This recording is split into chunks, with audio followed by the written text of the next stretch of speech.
जय शिवराय मित्रांनो, शंभू शौर्य गाथेच्या या भागाला आपण नाव दिले आहे युद्ध तर झालेच नाही पण घात झाला। विजापूर आणि गोवळकोंडा काबीज करून आदिलशाही आणि कुतुबशाही संपवल्यानंतर औरंगजेब आता स्वतःची नजर पूर्णपणे हिंदू पतपातशाहीकडे लावून बसला आहे हे आता छत्रपती संभाजी महाराजांना समजले होते। छत्रपती शिवाजी महाराजांनी स्थापन केलेलं 32 मणाचं सिंहासन पालथ करणे व स्वराज्य धुळीस मिळवणे याशिवाय आता त्याला कोणतेही ध्येय डोळ्यासमोर नव्हते। काहीही करून छत्रपती संभाजी महाराजांना पकडणे या एकाच महत्वाकांक्षेने पछाडलेला औरंगजेब बादशाह आता बसता उठता फक्त आणि फक्त संभाजीराजांच्या विचारात होता। संभाजीराजांनी सुद्धा आता त्यामुळे रणांगणावर लढण्यासोबतच गडदुर्गांची डागडुजी, उरल्या सुरल्या फौजेची लढाईची तयारी करणे व महत्वाचे म्हणजे स्वराज्याच्या गडांवर शिबंदीची तयारी करून ठेवणे या गोष्टींकडे लक्ष देणे सुरू केले होते। छत्रपती संभाजी महाराज आता हे जाणून होते की मुघलांशी गेले कित्येक वर्ष आपण करत असलेल्या लढायांचा काळ आता संपत आला आहे। आलमगीर आता आपल्या विरुद्ध जंग म्हणजे युद्ध पुकारण्याच्या तयारीत आहे आणि त्यासाठी ते पूर्वतयारी करत होते। पुणे, शिरवळ, शिवापूर, पाटस, पुरंदर, करेपठार, नाशिक, साल्हेर, मुल्हेर, रामशेज, जुन्नर, मिरज, सातारा, कोल्हापूर, कराड, सोलापूर, मंगळवेढा, सांगोला या बहुतेक भागांवर मोगलांचा अंमल आता सुरू झाला होता। फितुरांच्या सहाय्याने तेथील कारभार पूर्णपणे मोगली अंमलाखाली आला होता। राहिलेले गडकिल्ले घेण्याकडे मोगली फौज आता फिरू लागली होती। औरंगजेबाची विजयी घोडदौड सुरूच होती। हिंदू पतपातशाहीवर त्याने आपला फास आवळण्यास पंजा सरसावला होता।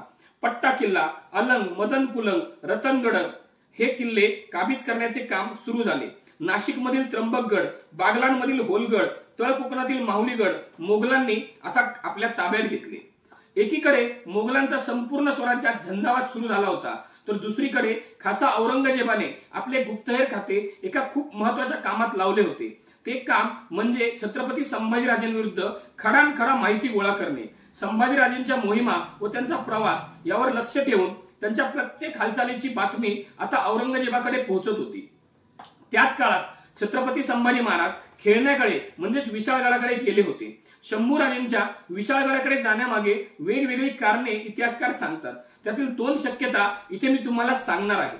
एक म्हणजे शिरकान म्हणजे शिर्केंची जहागिरी असलेल्या भागात शिर्के घराण्यातील काही लोक व छत्रपती संभाजी महाराजांचे मित्र कवी कलश यांच्यामध्ये काही वाद झाला होता। तिथे छोटासा लढाईचा प्रसंग निर्माण झाल्याने कवी कलश खेळणागडाकडे गेले होते व नंतर हा निरोप संभाजी महाराजांना भेटल्यामुळे छत्रपती संभाजी महाराज कवी कलशांच्या मदतीसाठी खेळणागडाकडे गेले होते।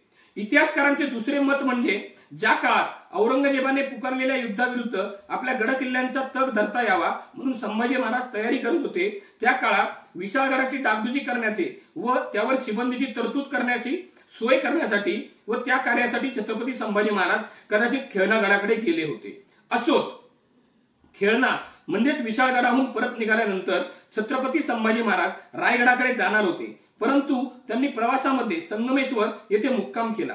अतिशय कमी फौजेसह प्रवास करत असताना सुद्धा संभाजी महाराजांनी संगमेश्वरला थांबण्याचे ठरवले, कारण संगमेश्वर हे ठिकाण महाराजांसाठी काही नवीन नव्हते। संगमेश्वर हे महाराणी येसुराणींचे माहेर होते आणि याच ठिकाणी जेव्हा छत्रपती शिवाजी महाराज दक्षिण दिग्विजयाला गेले होते तेव्हा काही काळ छत्रपती संभाजी महाराजांनी मुक्काम केला होता। संगमेश्वर हे अत्यंत निबिड अरण्यात वसलेले ठिकाण होते। चोहोकडून दऱ्या, डोंगर आणि नाले होते। त्याच्या आश्रयाने हिंस्र श्वापदांचा स्वैर संचार असलेले अतिशय अडचणीचे असलेले असे हे ठिकाण होते। कोणत्याही शत्रूस इथे येणे अतिशय कठीण काम होते। पण इकडे संभाजीराजांची उत्तम बातमी औरंगजेबास मिळाली आणि त्यांना जिवंत पकडण्याचा त्याचा बेत सफल होण्याची चिन्हे दिसू लागली।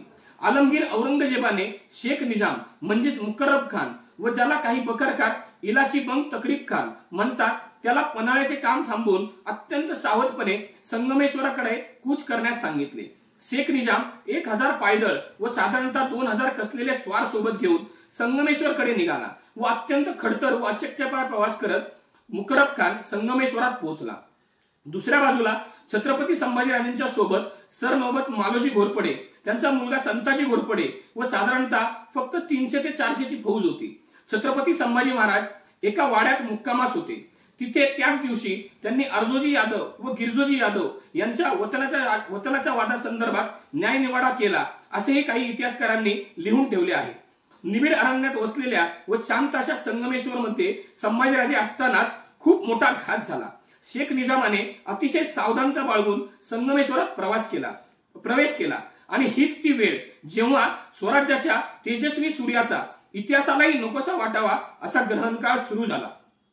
एका बाजूला शंभूराजांचे संख्येने अतिशय कमी असलेले सैन्य, तर दुसऱ्या बाजूला काही झाले तरी संभाजीराजाला पकडायचे आहे या निश्चयाने आलेले व संख्याबळाचा विचार करता मराठ्यांपेक्षा 6 ते 8 पट असलेले शेख निजाम म्हणजेच मुकरब खानाचे सैन्य.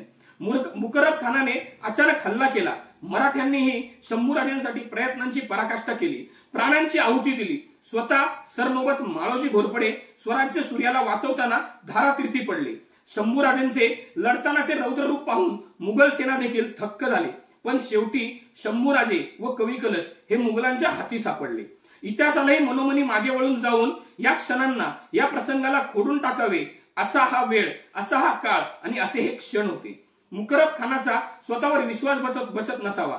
त्याने औरंगजेबास निरोप पाठवला व अतिशय वायुवेगाने मुकरब खान शंभूराजेंना कैद करून बंदी बनवून अहमदनगर मधील श्रीगोंदा तालुक्यातील बहादूरगडाकडे पोहोचला.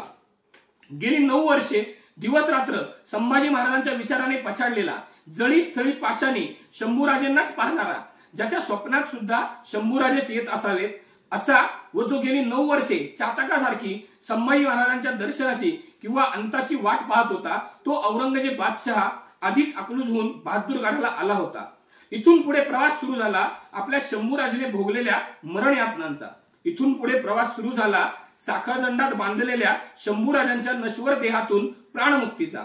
इथून पुढे प्रवास सुरू झाला आपल्या शंभूराजेने स्वराज्याचा मानबिंदू हिमालयापेक्षा उंचीवर नेऊन ठेवत स्वतः मार्गक्रमण केलेल्या स्वर्गाच्या प्रवासाचा. आणि इथून पुढे प्रवास सुरू झाला शंभूराजांच्या शेवटच्या श्वासाचा, ज्याचे अंतिम स्थान नियतीने आधीच लिहून ठेवले होते, ते म्हणजे वढू तुळापूर.